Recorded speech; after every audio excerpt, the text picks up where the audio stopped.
right, we are back with another WP Minute live stream. I'm going to let everybody trickle in to the room from around the world. Let us know. Let's do the thing that we always do in webinars. Let us know where you're calling from. What part of the globe are you at right now? What are your interests? Today we're talking about MCP, specifically MCP at Pressable. We have our good friend Phill. Phill, welcome to the show. Yes, thank you. It's awesome to be here. I'm super excited about this conversation. I was told that you're the guy that knows everything MCP at Pressable, maybe some other AI stuff. So we're going to have that conversation. We're going to have a hands-on demo of what's happening with MCP at Pressable. Show us some of the cool things that we can do. What we can do with that stuff. We'll talk about AI generally as well. Before we go too much further in the episode, Pressable is a fantastic pillar sponsor of the WP Minute. They have been supporting our work for years as independent media in the WordPress space. So round of applause for folks out there in the room. I have a soundboard, but I don't dare pull it up now while we're doing this live because that would probably cause all sorts of issues. So thank you, Pressable, for being a fantastic pillar sponsor of the WP Minute. And other things I want to point out because I would be missing my job as an educator at the WP Minute. So if you don't know, the WP Minute's mission these days is to help support the adoption, the awareness, the growth of WordPress. And through that, we do that through educational courses. You can get courses for free thanks to sponsors like Pressable, and you can actually take a Pressable course to learn about Pressable as it helps your WordPress freelance or agency business. We have courses about selecting great WordPress hosts in the space. We have courses about running WordPress projects as an agency or freelance owner and how to package up and present a great WordPress solution for you and your clients. And how to price all that stuff. It's fun. It's exciting. It's free at the WP Minute. And you can join our Slack channel, which is a group of WordPress professionals chatting about WordPress. And it's a great place to hang out and talk shop about WordPress and supporting WordPress. All right, Phill, that's enough about us and the WP Minute. What's your day-to-day role at Pressable? What do you do? Awesome. So yes, at Pressable, I am the Senior Technical Account Manager.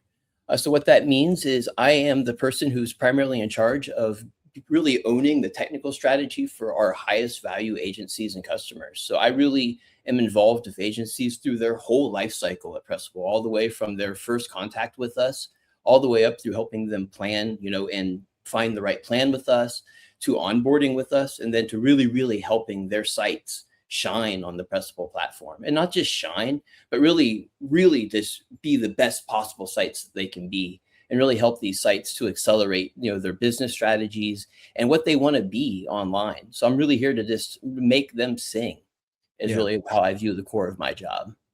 It was so years and years and years ago, and people that follow me know this, but I had a job. I grew up in car sales, right? So my family owned car dealerships, and I was always like, it sounds weird. Like I don't want to say I was like born into sales, but it was like, that was the thing that my family did. And when I got into computers, back right when the consumer internet came about, I quickly got a job at a company called Circuit City, for those in the crowd that are as old as I am, where I was selling computers and cell phones at the time, which was like emerging technologies, right? Nice. And it was just like, how do you take something super technical like a computer back then, when people are like, what? I have to buy this and put it on my desk. I don't even and be able to take something super technical, but with a sales and communications background, sort of like merge the two. Safe to say, like, that's probably like what you do. You're taking these real technical problems and making a little bit more human speak to somebody. And of course, with AI and stuff like MCP moving so fast, you're a valuable asset to a team, I'd imagine. I would like to think so. Yes, for sure. Yes, Phill is valuable. That is exactly the perfect encapsulation of what this job is about. And really the core of it is really taking, for a lot of people, that big technical world out there is scary, and it's hard to reason about. It's hard to understand. And it's my job it's to humanize it and to make, to bring it down to the business level decision, to make the technical part clear, so the business decisions are much easier to make. Yeah. I want to I want to talk about a concept that I see unraveling at Anthropic with you have Claude, just the chatbot, right? If you just went to Claude Yep. and started chatting with it. You have Claude Code, which is also in the browser, but I think most of us power users might use it in a terminal setting or in Correct. some kind of like development tool setting. They've recently launched Claude Design for design purposes. Uh, and I really see these different windows into using AI in these different areas.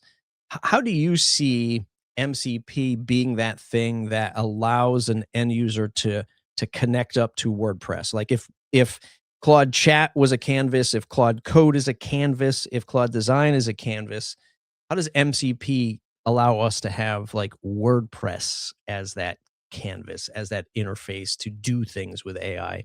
Or I could be totally Let's wrong and you might have a different opinion. Well, actually, let's back up a little bit and let's make sure that the audience fully understands what MCP actually is. And I'm just like you dated yourself with Circuit City. My favorite analogy for MCP is probably going to date me a little bit too. How I like to explain MCP is, do you remember how cell phones were before they universalized USB-C as the charger? Oh yeah. Back in those days, every phone came with its own charger, and essentially no charger could talk to any other phone except for the one that it came with. And when AI first started to explode, it had that same problem, that every tool out there needed to try to talk to every other AI out there, and there was no universal way to do that. And so MCP, which stands for Model Context Protocol, is essentially the USB-C of AI. It is a Mm. universal protocol that allows really any tool set to have a universal way to talk to AI and AI to talk to that tool set and to discover how to use it properly. So that's really the magic of it. And so for WordPress specifically, the problem with WordPress is that it is a large, complex type of structure. The API has 20 years of historical complexity and backwards compatibility. So for AI to truly understand it and to talk to that, we need a universalized tool set to be able to do so much more easily. And that's the true magic of where MCP is going to meet WordPress. And then it also, look at what we're doing at Pressable, and what we're going to get into today is we're really going to get into what AI and MCP really makes possible for business. And I mean, and that is just hyper accelerating your workflows. Yeah. And like one of my favorite stories I'm going to talk about today is what in now solo devs and one person agencies are capable of doing with AI.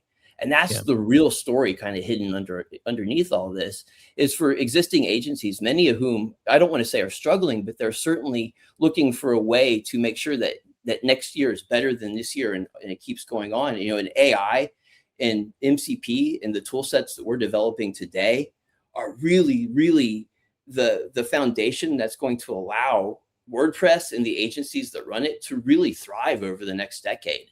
And I Yeah. think that's the really exciting part.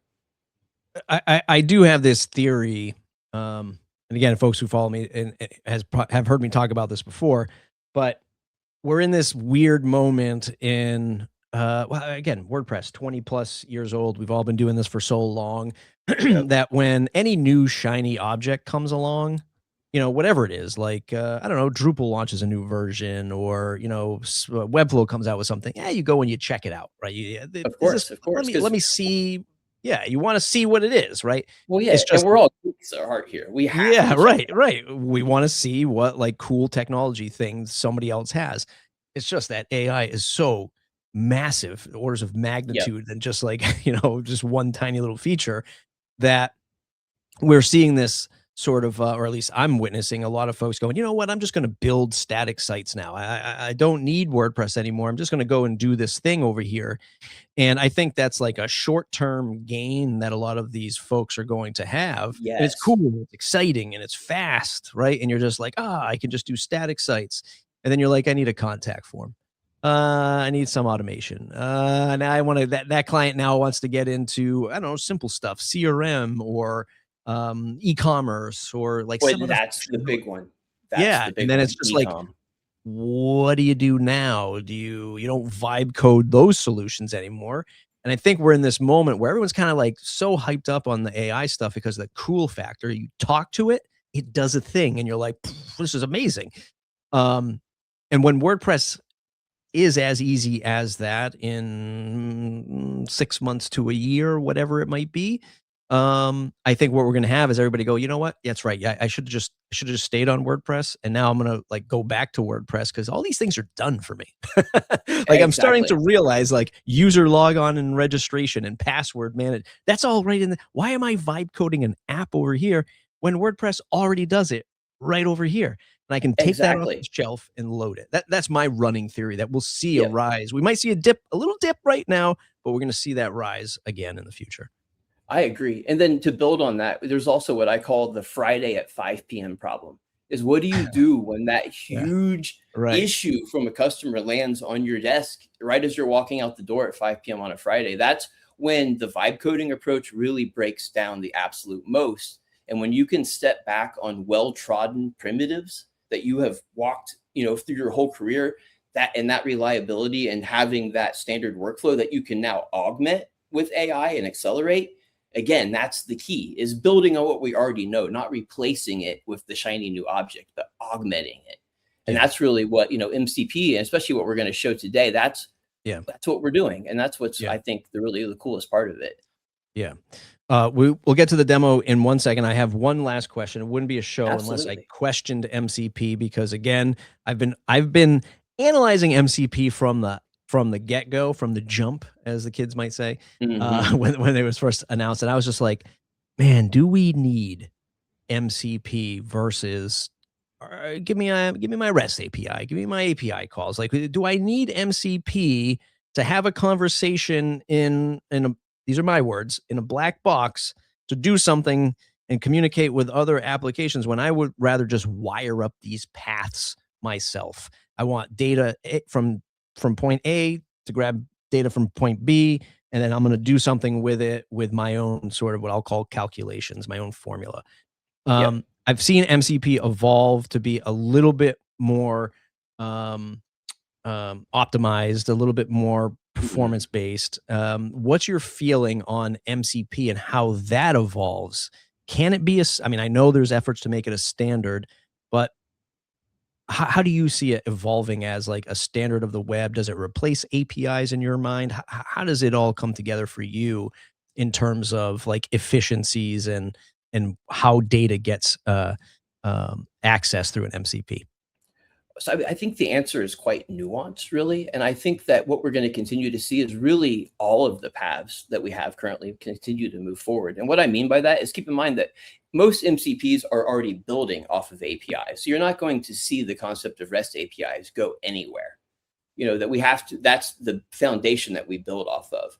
And for some situations, if, for example, in my own development workflows day to day, I'm using MCP for about 60% of stuff and bespoke personal tools for the other 40%. Because you are right. There are some situations where writing a bespoke or custom tool, especially given that we live in an age where an AI can help you create that in an afternoon, is the right answer for the job. But the real beauty of MCP is again that standardization is that there's going to be tools where you don't want to take on the complexity, the maintenance, or the risk of writing your own tools, Yeah, especially when you have a perfectly packaged tool right in front of you. And the other huge advantage of MCP that really is resonates for me, because I'm someone like you, I really typically prefer to write my own tools. I'm a former developer. I spent the first 15 years of my career as a developer. So I really, my first instinct is write first and use someone else's tool second. But the thing that you remember about MCP is that it's not just a wrapper around API, it's a discoverability layer as well. It teaches the API when to use the right tools and how to use them. And that's something that bespoke tools have trouble with and require a lot of work and effort and iteration on your development side. That's a huge problem saved for you. And again, yeah, for agencies or for solo devs who don't have all the time in the world, that's a huge game changer. And that's yeah, why, and I'll be honest, when MCP first came out, I myself wasn't really the biggest fan, but yeah, they've really won me over. And and there are yeah, still a lot of unresolved questions, There's still, there's still security things that, MCP needs to address. It's not the perfect solution yet, but I do believe it's the right solution moving forward. Yeah. 100%. All right, Phil's going to ready his demonstration. If you have questions, I'm going to pull it up on the screen for us. Let me get rid of my screen share from before. Throw Phil's up there. Let's see what is going to look better. Let's try this one for a moment. If you have questions as Phil's demonstrating some of the MCP stuff for Pressable, throw your questions into chat. I will mark them with a question mark tool that StreamYard gives us, and then we'll answer those at the end. If you see something you really want to answer right away, I'll jump in and grab that. But throw your questions in, and we'll pull those at the end. So, all right, Phill, the floor is yours. Awesome. So yeah, what I did today is I put together kind of a demo that kind of actually demonstrates the Friday at 5 p.m. issue I talked about earlier, but this one's actually going to be the Monday at 8 a.m. problem. So kind of what I've set up here is, imagine that you're walking into the office at Monday at 8 a.m. You haven't had your coffee yet, and you've got an email from 3 different customers asking you or telling you about issues they experienced over the weekend. And so, in a situation like that, typically what you're doing is you're having to go to Pressable. You're actually going into the dashboard and having to pull 3 separate sites, having to do, 3 separate investigations. Or with MCP, we could take that and turn it into a conversation. So what I've done here is I've built a prompt. So what I've done is I said, I've got tickets from 3 clients about issues from this past weekend. And let me show you the Pressable account that I am working with here. This is my little Pressable account that I built, kind of a representation of what maybe a small agency would look like. And so 3 of these customers did have issues over the weekend, and now we're going to run this through Claude. And what I'm actually going to do, just because these will probably take a little while to run, is to show you the versatility. Let's go ahead and run the same thing through ChatGPT as well.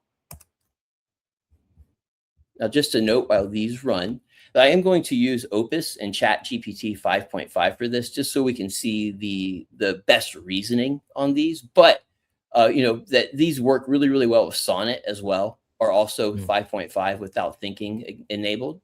But again, are you transitioning to? I'm starting to lean more into 5.5. I'm becoming a 5.5 guy. What about you? Are you coming from 4.6 to 5.5, or what's your take?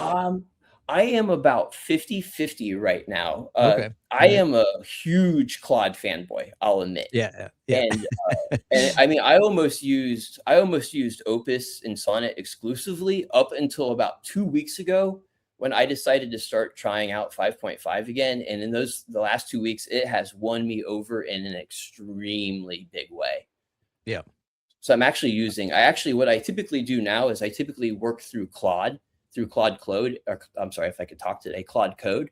And I have it call Codex for me to actually, like, as a verification and sort of review step anytime I do any sort of serious work, which kind of gives you the best of both worlds. Because what I have found is, especially Opus 4.7, it has a deeper reasoning ability. And it definitely has the ability. It goes deeper into an issue, and it's more creative. It's better for strategic work, where Codex is definitely better for execution and code. Yeah. I like to develop in, I still force it to go to 4.6 instead of 4.7. But I like to do like all the logical work, all the planning work, like you said, like a lot of the deep work with Claude. And then I have Codex doing a lot of either like bug finding, performance optimization, documentation, writing MD files for features that I built, so that I'm not like burning up all the the tokens in Claude, doing all, the stuff that's a little bit I don't want to say light work, but it's a lot easier than the logic part. Exactly. So you have so your Pressable account is set up to both instances of Claude and Codex in this environment. You've got Claude Desktop here. You're in ChatGPT, or you're at chatgpt.com, and the other one, and these are already set up and connected to your Pressable account, correct? Correct. Now, for people who have not seen how to do the setup itself, is we do have a great a great video from our marketing director, Kevin, who does go through all of the basic steps about how to actually connect and install across various things. And you can also check out our knowledge base on pressable.com that will fully walk you through installing this across pretty much all of the major surfaces that most people are going to use. Yeah. And in my experience, most agency owners or people who are working with Pressable are usually using one of these two tools, with a smaller portion using tools like Claude Code, Cursor, things of that nature. Yep. So you come in Monday morning, these customers have questions. Hey, something, with the site. As an agency owner, you're going, hey, look, take these tickets, put in the question that the customers ask, and go out and find either the problem on the WordPress website, and you're hoping that the LLM will come back with the solution, right? Exactly. So in this case, we're just asking it to actually do the initial investigation for us. Now, of Yep. course, what's funny is when I did my dry runs on this investigation yesterday, they all ran in like 1 or 2 minutes. And of course, now during the day, that's like a little bit longer. Listen, this is what always everything's happens. going It's to peak take. hours. We're in the surge Exactly. pricing of Claude right now. Exactly. But yes, so let's go ahead and get permission set up. Looks like ChatGPT is at least going a little bit faster for us. Mm-hmm. There we go. So now we see that. So of the 3 sites that we asked it to look into, it went through and it investigated everybody. And like I had asked it to actually, rank things by severity. Actually, let me know what happened this week or this weekend. And we can actually see that it did find some actual incidents that we need to look into here. And so we can see that it actually found that we do have some fatals that happened over the weekend. And it looks like it was from a plugin update. And we're seeing Stripe API errors, 500s in Nginx. And we're also seeing that we have some concern with another customer. And we have one that was just normal weekend noise. So now we know that we're going to want to do a little bit more investigation. Now, keeping in mind that, again, without AI, this is going to be quite the investigation. Our whole morning is gone. And even with Claude, running super duper slow, that was still 5 minutes of replacing easily an hour, 45 minutes to an hour of concentrated investigation before we even got to synthesis or analysis. Yeah. So let's move on now. Go get the logs, read through the logs, summarize the logs. You could probably cross-analyze these logs, with those 3 clients and say, hey, if you see a similar problem across these 3 sites, let's identify that. If not, just show me what each site went through as an issue. And then you can, digest that when you get back to the desk. You can now go take a step away, grab a cup of coffee, maybe make some eggs and toast, and then come back down on your Monday morning and then jump into the issues. Exactly. So, in this case, we could have come back, grabbed our coffee, and seen that the real one we need to really, really look into immediately is this Coastal Coffee. And the AI already gave us a window to look into that was between 4:30 and 5 on that last Sunday. And that when the plugin updated, we want to find out what happened. So let's go ahead and run that as well and start actually investigating. And let's jump over to ChatGPT and keep it moving as well. And we'll do the same here, of course, as well. That way everybody can kind of see how this works across the 2 major AI providers that most people are using. But I do want people to keep in mind that, that this works really everywhere. So, really, some of the most exciting stuff going on right now is on the local LLM side with models like Kimi and DeepSeek. So, keep in mind that this could be harnessed locally as well, which is, super exciting stuff to me. Yeah. What do you use for your local? I don't even know what you call it, but I forget the name. Now I'm going to forget the name of it, of course, but it's oh God, now I'm not going to remember the name of it, but it's a cool app. I'll look it up in a moment and I'll throw it in the chat. But you can run any model, locally. Yes, like actually cool. I mainly use Olama as my primary way to run. And then right now I'm mainly using Gemma 4 as my primary. But to be honest, I'm not doing a lot locally at the moment. And the reason being is, as much as I love Gemma 4, I feel personally that the benchmarks that you're seeing them hit aren't telling the full story right now. Yeah. And that, that when it comes to real world capability, that they don't quite hit what I need day to day for my real workflows. Yeah. LM But they Studio is are the one that I use. okay, LM nice. Yeah, Studio. and I would highly recommend that for people out there to do a play with. I mean, because even though local models aren't necessarily there yet for real world workflows, you remember how we talked earlier about how we could we could use Claude to talk to Codex. Is what I'm doing right now for a lot of times is I will be working in Claude Code and I will have it actually spit off, using a bash tool and go talk to one of my local models on Olama to actually split off easier tasks to have it take care of and report back to save tokens. So that's really where I think the real value is right now. And then in that way, you're kind of keeping up on the local scene. Because I really think over the next year, you're going to see local models get to the point where they can run on consumer hardware and be to the point where they're actually useful for like really cool day-to-day workflow stuff. Yeah, I would agree with that. All right, so you've asked it to identify the problem further. It's gone ahead and done some more investigation work. Absolutely. So what we see here is now it actually dug in and it found that we actually had a major version jump of the WooCommerce Gateway Stripe plugin. And as we all know, sometimes plugin updates can be quite problematic, and that's what it looked like happened here. So it's laid out a whole timeline for us. And let's keep in mind that something that's really super exciting about something like this is, for anybody who's ever actually done real WordPress debugging and actually spent time in real logs, the amount of manual work it would take to lay out a timeline like this is quite intense. Yeah. And so to have it laid out for us, that in itself is a game changer. But then when you add actual analysis on top of it, that's when it gets to be to the game-changing level. And then something I really want to point out as well that people don't think about why they're doing this is as we're talking to the AI through this, is that the conversation is keeping the context, meaning that every message we feed into this is creating a greater and greater amount of context that the AI has on the issue, creating better and better analysis as we dig deeper into the issue. So as we can see here that it did come up with some recommended next moves for us. But what I'd actually like to do here is let's ask it to actually dig into the access logs.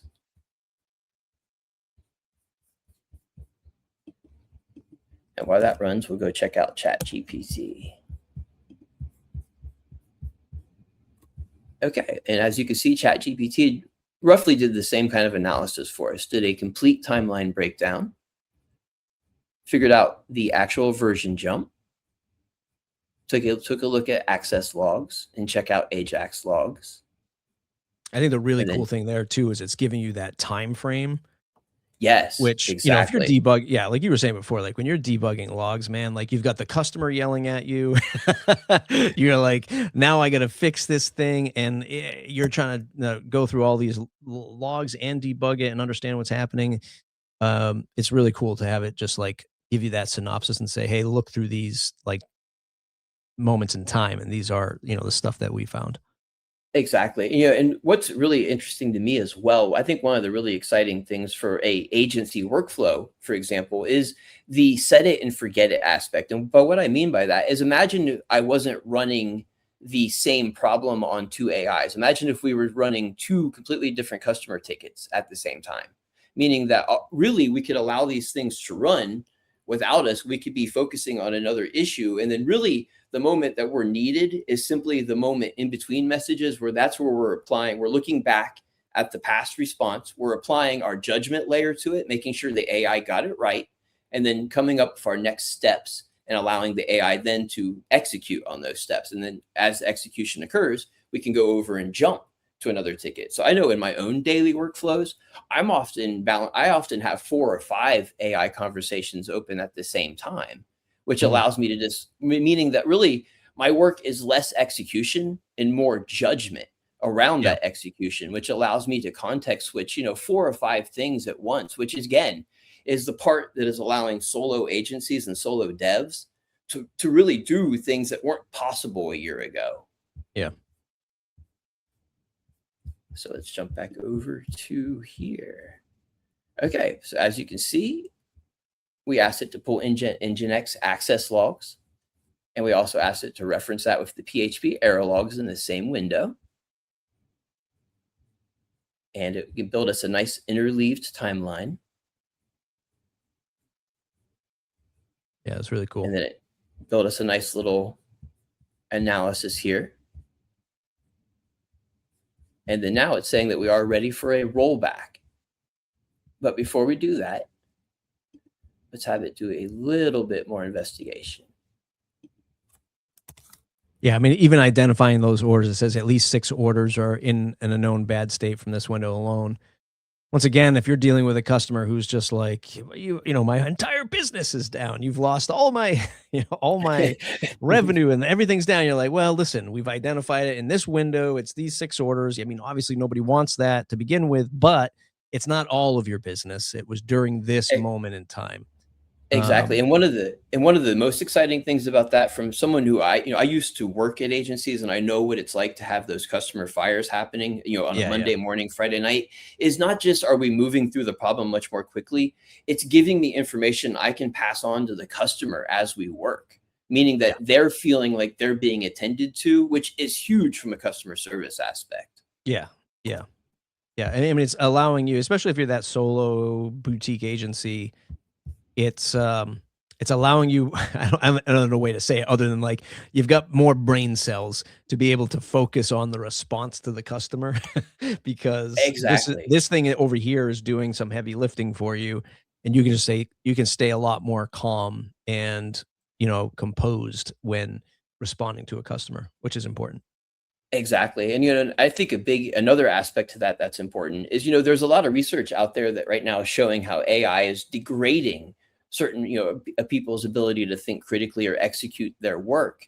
So I think that there's an important distinction to be made around like how you use AI in situations like this. And by that, I mean that by using it as a method to take care of the execution that is mundane and allowing you to focus on the parts of the job that matter, whether that's the customer relationships or the deeper analysis, or taking the analysis the AI has brought you and building off that into a meta analysis that allows you to build on your customer relationships in a new way.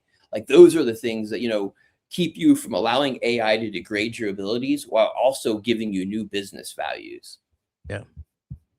Okay. Yeah. So we asked it to pull the changelog for the plugin, and that way we could understand, what it actually updated and changed about the checkout and order processing, and was an automated backup taken before that. So it went through and it completely analyzed that for us. It mapped it to our fatal. It looked for backups, and we do see that it took some scheduled and on demands. So we do know that we have the ability to roll back if we'd like. And now it's asking if we'd like to restore. So yes, we are going to go ahead, and we know which, and in this case, I've done the research, and I know that I want the backup taken at the 433, or actually it would be this on demand at 434 that we want to restore. So we're going to go ahead and ask it to do that. And again, this is another big one for us because, again, if for anybody who is under pressure and working, and actually I don't want to, and I'm just going to say real quick, I don't want to run the same prompt here through ChatGPT, or we'll get the same site restored twice. So we're going to focus on Claude for this one. But again, when you're under pressure, you've got customers screaming at you, the site restores. And one of the things I'm going to handle after I go through this demo is I'm going to show what it's like to set up a new site using MCP. Again, these are things that, they don't really require any real thought or cognition on the part of the agency. There are things that you do every day and are just manual procedures that, they're huge time savers. To just simply go to your AI, give it a conversational command, and walk away. And that's what I really love. They're both actually doing pretty good. The Claude versus ChatGPT, in terms of the responses, they're Really, Yeah, really, I really mean, close. yeah, they really, really are. In fact, like I actually did a fairly deep comparison during my dry run testing for this, and I scored Opus 4.7 in adaptive mode at like edging out, like I would say 52 points to Opus and 48 to ChatGPT 5.5. Yeah. Yeah. And so, and something I want to point out here as well is a big one, is that on this one, even though we did ask Claude to go ahead and do a restore, that it is stopping, and it is actually, confirming with us exactly what it wants to do. So, this is a big one because, I know that one of the big things that people worry about with MCP and AI is destructive actions or hallucinations leading to their sites getting taken down, or data getting destroyed and lost. And I'm really glad that the AI did this to kind of show us how much effort has been made on the part of the providers to prevent that type of behavior, and to make sure that there is a confirmation step built into this type of thing. Yeah. I'm going to say yes, please. Proceed. And just as a reminder, if you're watching, you have questions as you see Phill demonstrate some of this stuff. If there's something you missed or something that maybe just didn't make sense, or you want to ask a different question, you can throw those into chat and we'll answer those momentarily. Yeah, absolutely. Definitely happy to answer any and all questions. And yeah, and so this is even better, is that it's really laying out for us like, hey, wait, are you sure? Like there's going to be 9 products that will be deleted, that there will be 6 to 8 WooCommerce orders that will be deleted. The fatal errors will continue firing. The product catalog wipe is not reversible. So again, this is showing us the reasoning power behind, especially behind Claude, and really showing again as well that, I don't want to say that it has our back, but again, it's showing that we ourselves need to be careful, and it's showing that again, just pay attention as you're doing this. But again, it shows the power, of MCP, and it shows that you can confidently start to move forward AI in real world workflows now. So awesome. So I'm actually going to stop it here for this one, just because it will take quite a while for not quite a while, but we don't want to wait for a restore. So let's actually jump into something different. Let's actually spin up a brand new site. So let's say it's later on Monday, and now we've got brand new work. So now let's go ahead, and we've got a brand new client. They're ready. We need to spin up their staging site and start development. So what we're going to do is we're going to ask MCP to do that for us. So we're going to spin up a fresh site for a new client engagement. We want PHP 8.3. We're going to put it in the data center DCA, which is our Washington, DC location. We're going to install, and then like this is just assuming that, like, say you're an agency who has a standard plugin pack. Say you like to put Yoast and ACF on sites, and WordFence and WP Mail. Then we're also going to enable basic auth on a staging environment. We're going to create a temporary password, add a collaborator, generate an admin login link through our WordPress, and we're also going to take an initial baseline backup and then summarize everything into a client onboarding doc. And again, this is one I'm just only going to do in Claude, just again, so that way we're not spinning up multiple sites at the same time. And we'll just let this run. Just because just kind of want to show how quickly this can get done for you versus having to walk through these steps alone. But while that runs, are there any good questions out there for us to handle? I have a question in terms of so like right now with WordPress 7.0 on the horizon, tomorrow that's why May 20th was. I was like, why did May 20th so important? I was trying to remember why that was. 7.0 ships with the connectors, right? And I think that one of the things, we have the abilities API, which my day job is at Gravity Forms. We're actively working on like which abilities we should support for the Gravity Forms side.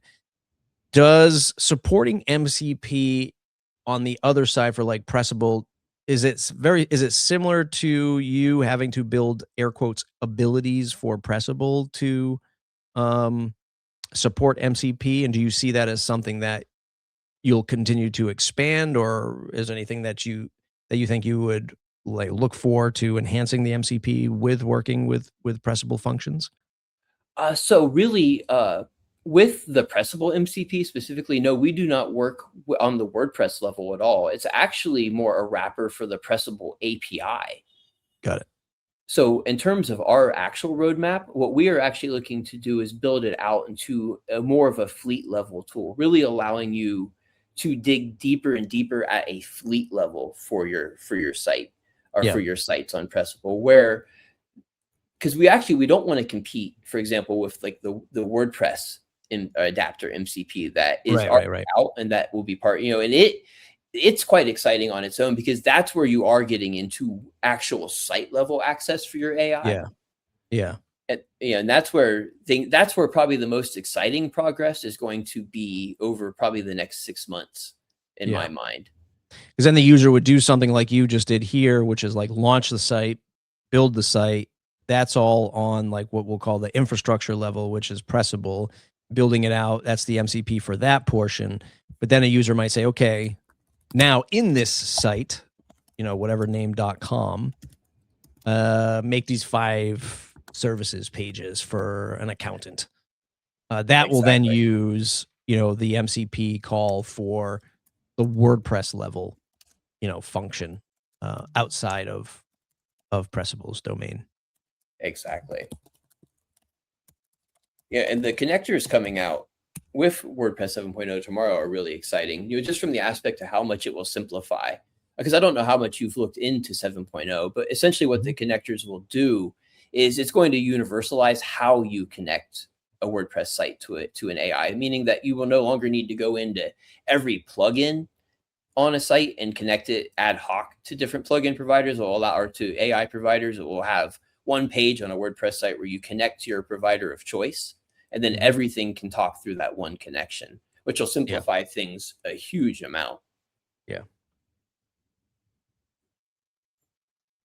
Oh, and you got to love Claude. I was typing as I talked, and I put a comma in the email for the collab, and it caught it and fixed it for us. So, but yeah, so we're having the site built for us. It provisioned it, it created the site, and now it is doing something else. So what it will do from here is it will create the site, and then it will make sure that it's PHP 8.3 will make sure it's at the Washington DC data center. Then it will go through, it will install 4 plugins for us.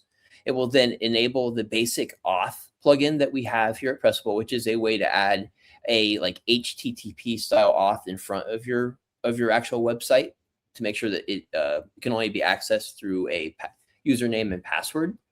And then we're also going to add a collaborator, a Pressable collaborator, which is, that gives a separate email access to the site or the Pressable features of your choice on the site level. Then we're also going to generate an admin link through our OnePress plugin. And then we'll also take an initial backup, and then we're going to make a customer document. So that's quite a few actions. That's a afternoon's worth of work for a developer. Yeah, for Where sure. For here, like even if Claude is running at its slowest, that's maybe 10 minutes of work, for it. Yeah.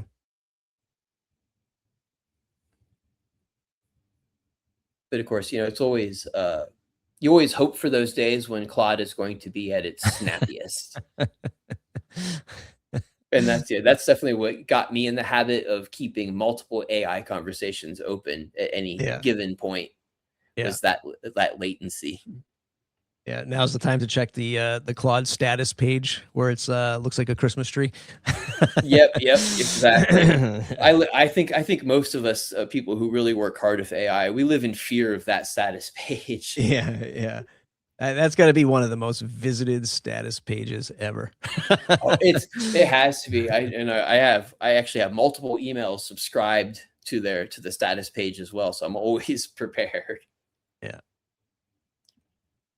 But yeah, so yeah, we've moved through. It's already gotten our first batch of plugins installed. And just a little trick in here that I did use just for someone who might want to recreate this on their own account is I did batch the plugins rather than have it install 4 plugins in one run. I did 2 plugins plus 2 plugins as a batch, just as a way, just as a safety mechanism, just to keep both API calls somewhat rate limited, and to keep the AI from reasoning on too much at once and spreading things out over steps. Yeah.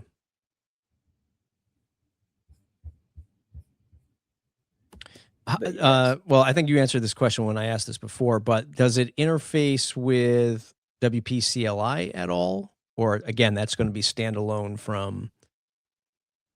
Yes, actually, it can it's not going to do complex queries for you. For example, if you're doing complex like WPDB queries, I would definitely recommend direct access through our SSH into WP CLI.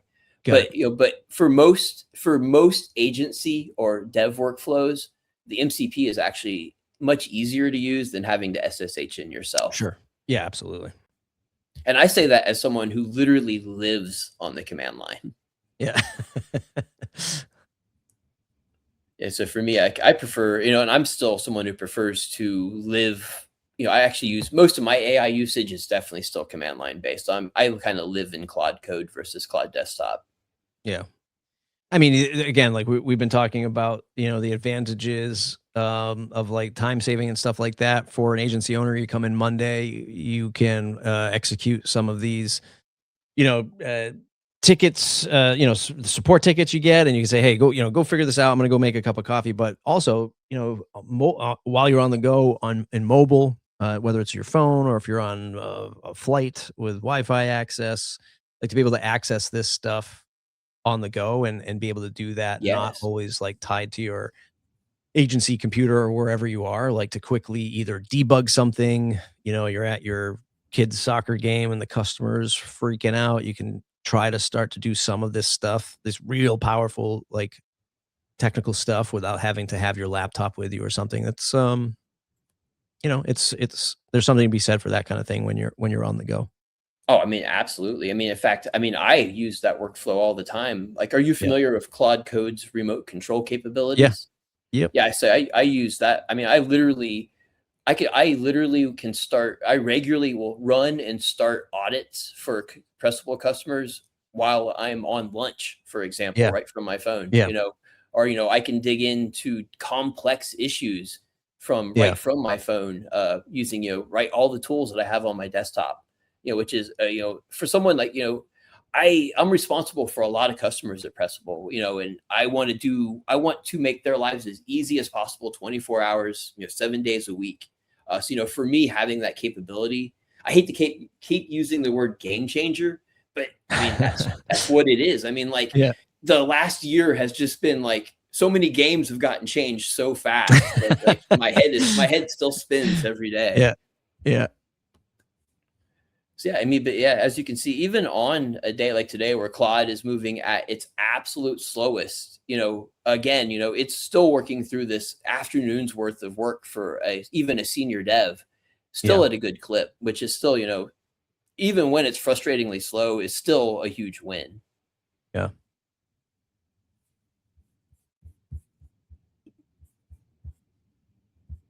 Yeah, that's really cool. As we get closer to the hour, I just want to remind people there is one question that came through. If you have some other questions, throw them in. We'll be wrapping the demo soon, and then we'll answer some of these questions. Well, Phill will answer some of the questions. I will hand them off to Phill. He'll answer the questions. And and then we'll be wrapping it up. I've thrown in some of the links inside of the chat as well. You can find pressable.com/MCP. Some of the other stuff that we were mentioning earlier for local AI fun are in there as well. And I see that it's building out the report for you right now. Yep, absolutely. And this is something that we could just copy and paste right over to the customer, ready to go. Of course, we'd probably want to punch it up, add some personal touches. But from there, I mean, again, an afternoon's worth of work compressed into 20 minutes, plus maybe 10, 20 minutes of additional, making sure it looks good, that it's personalized for that customer, and you're good to go. And again, for example, I spoke to someone, or for a customer, Bay Area Web Solutions, just about a week ago. It's a solo dev shop, and like something he said really, really, really resonated with me. And that it takes info, and he's speaking about the MCP, is that it takes information that would be unreadable to me and crunches it into something I can actually act on. And that's what it does for SEO data, and that's what it does for server data. And again, that comes back to really the core thesis here, is that this is going to enable smaller shops up to bigger shops to really do things they've never done before at a scale they've never accomplished before, at a level of ease that has never been available before. And it's going to enable things that we can't even imagine yet today. And, and that's so cool. It's just to think, that if we harness this right, a year from now, the WordPress community could be doing things that we can't imagine today. And so that's both the challenge and the exciting thing. Yeah, I do agree. There's definitely that side of the performance gains for an agency owner. Questionable thing is, how well these continue to improve, like for coding and stuff, and like all the stuff that we've done today. This is like fantastic stuff. I haven't seen a huge gain on design stuff. I talked about this with someone the other day. I mean, I know people love the photo stuff and like love the photo generation and stuff like that, but I am seeing like that stuff slow down a little bit, like that creative stuff. And I don't know if I'm not saying that's a bad thing. It could be a good thing for creatives to like still have their jobs for like making stuff, and I'm sure the hardcore developers are still like writing their own code and using this as an assistant, maybe. But certainly on the code side of things, like that improvement is there. I wonder how much it will impact the totality of an agency in terms of like the other creative aspects of design, copyright. My gut tells me I feel like we've slowed down on that sector. We've definitely sped up on the efficiencies of code, but I wonder how the rest of an agency gets impacted with Claude Design and like whatever Codex might or ChatGPT might do to compete with that. And it'll be interesting to see how all that stuff plays out. Really. And again, for me, to me, it comes back to what I like to call the augmentation thesis, is that so many people rushed to the judgment that AI was just going to replace everybody and everything, and that, everybody in tech sector outside of AI was out of a job.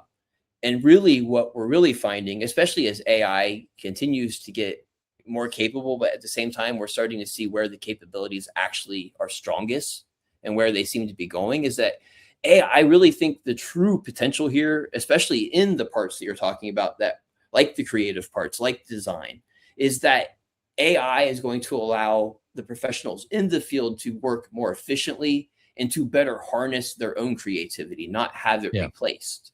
And so I think that's where we need to focus our attention is, how can AI make me more creative? How can it make me a little bit more efficient at the parts of my job that keep me from the parts I truly excel at?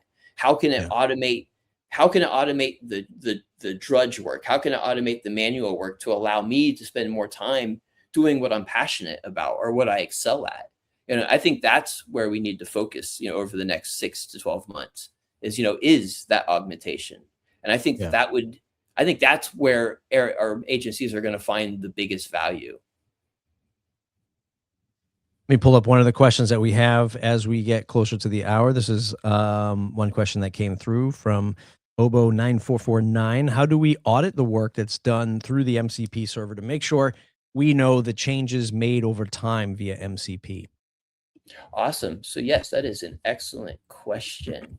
So yes, so you can look back through our activity logs. So everything that you will be doing through MCP, you can go back and you can see on our activity logs what actual bearer token actually accessed the MCP, and it will be tagged in the activity log with a via MCP tag, meaning that you'll be able to see that it was actual MCP that did that. And then from there, what I would recommend is you like actually name the different bearer tokens that you assign to your different LLMs with descriptive names, so you know which one is assigned to which actual AI, meaning that when you go back to the activity logs later, you can more easily audit which provider did actual actions. Yeah.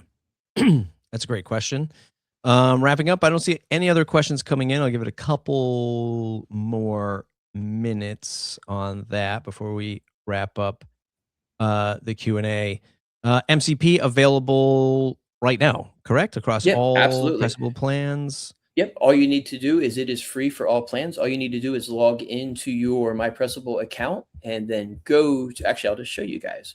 You would log into your Pressable account, go to Tools, look for Pressable MCP, and this will actually walk you through everything you need to know.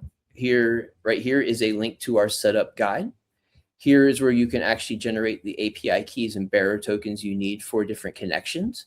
And then so most things you will generate an actual API bearer token for. Others actually use OAuth connections, but again, that will be fully walked through in our setup guide.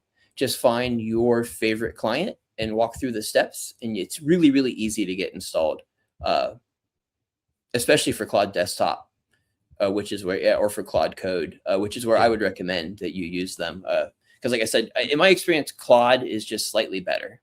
Yeah. Yeah. Very cool. Very cool.